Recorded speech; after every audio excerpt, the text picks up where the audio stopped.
warahmatullahi wabarakatuh.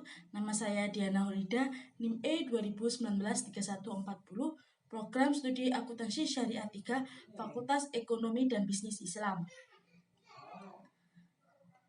Di sini saya akan menanggapi video yang sudah dipaparkan oleh Bapak Dr. Abdul Wadud Nafis, LC MEI, yang berjudul Ekonomi 4 Sektor atau Perekonomian Terbuka dalam Perspektif Ekonomi Islam. Baik, di video kali ini kita akan membahas perekonomian 4 sektor atau ekonomi terbuka. Nah, sebagaimana yang sudah dijelaskan di video sebelumnya, bahwasanya ekonomi 2 sektor itu terdiri dari sektor rumah tangga dan sektor industri. Untuk perekonomian 3 sektor itu terdiri dari sektor rumah tangga, sektor industri, dan juga sektor pemerintahan.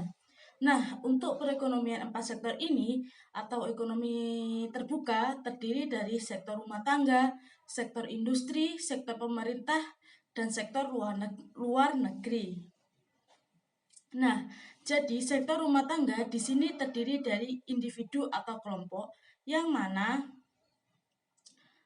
itu dianggap homogen dan juga identik. Kemudian sektor perusahaan atau industri ini terdiri dari sekelompok perusahaan yang mana memproduksi barang atau jasa.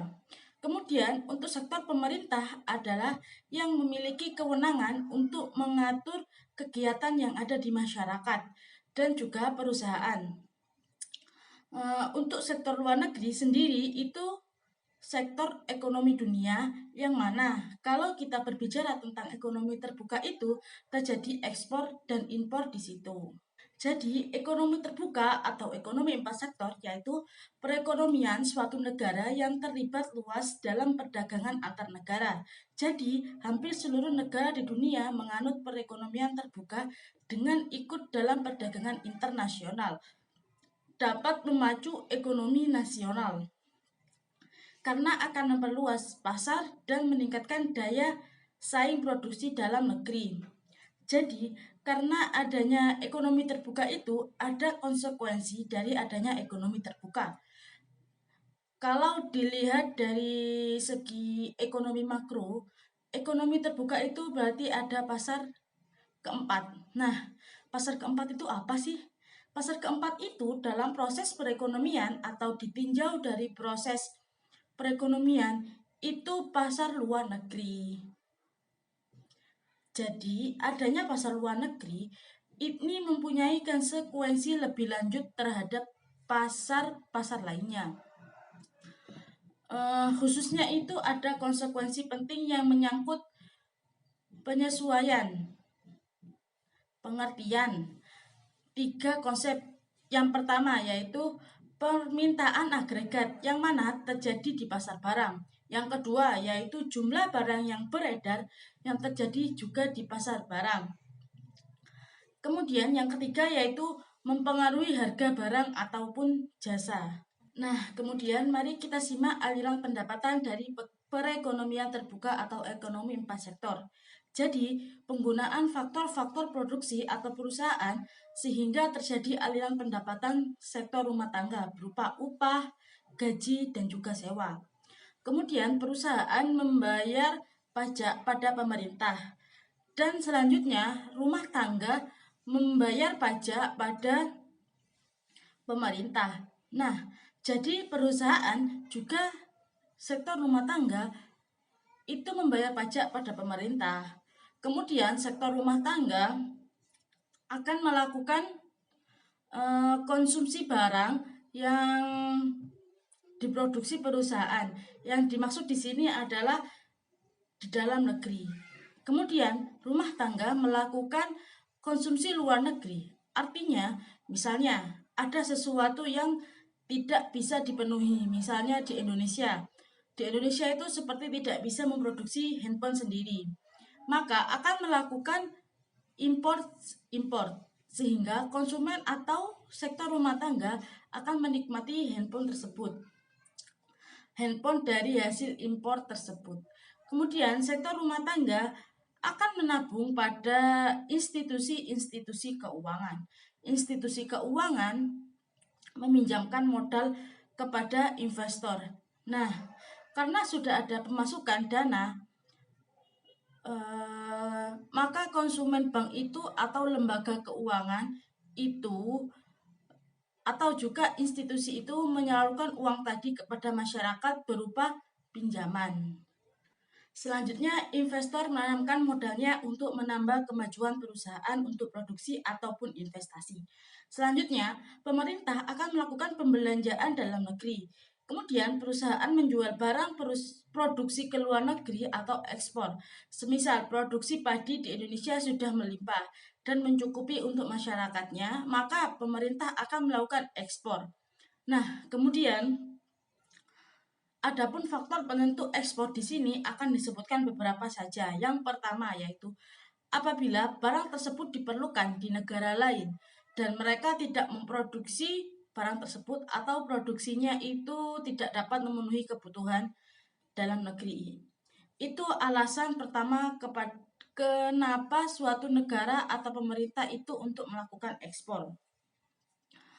Kemudian yang kedua yaitu mutu barang, yang ketiga yaitu cita rasa masyarakat luar negeri terhadap barang yang diekspor.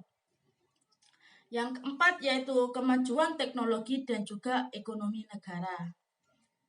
Kemudian selain faktor-faktor jadi penentu ekspor suatu negara, ada juga faktor jadi penentu impor. Yang pertama yaitu tingkat pendapatan negara, yang kedua inflasi dalam negara.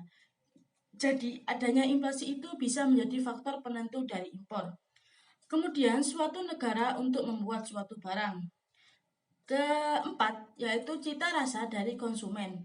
Adapun di sini keseimbangan perekonomian terbuka. Yang pertama, penawaran dan pengeluaran agregat. Penawaran agregat bisa disimbolkan dengan AE, terdiri atas barang yang diproduksi di dalam negeri, yang meliputi pendapatan nasional atau Y, serta barang yang diimpor dari luar negeri sehingga diperoleh persamaan AE sama dengan Y plus M.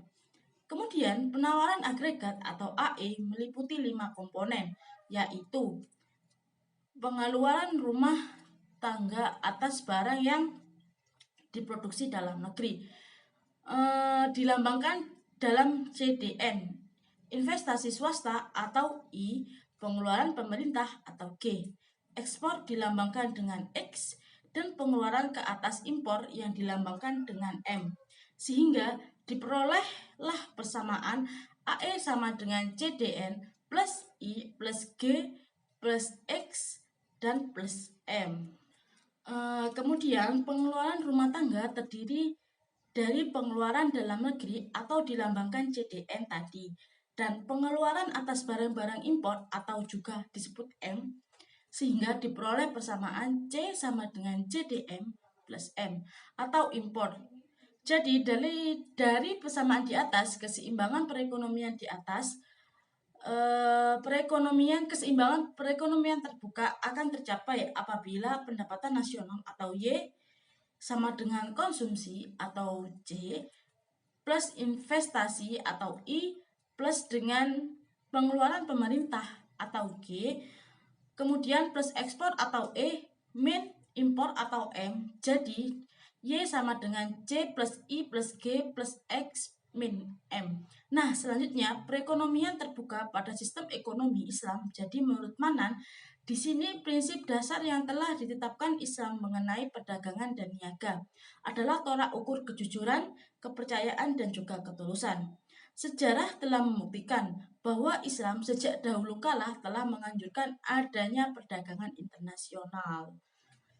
Mungkin begitu saja yang dapat saya sampaikan mengenai video tanggapan ini. Kurang lebihnya saya mohon maaf. Wassalamualaikum warahmatullahi wabarakatuh.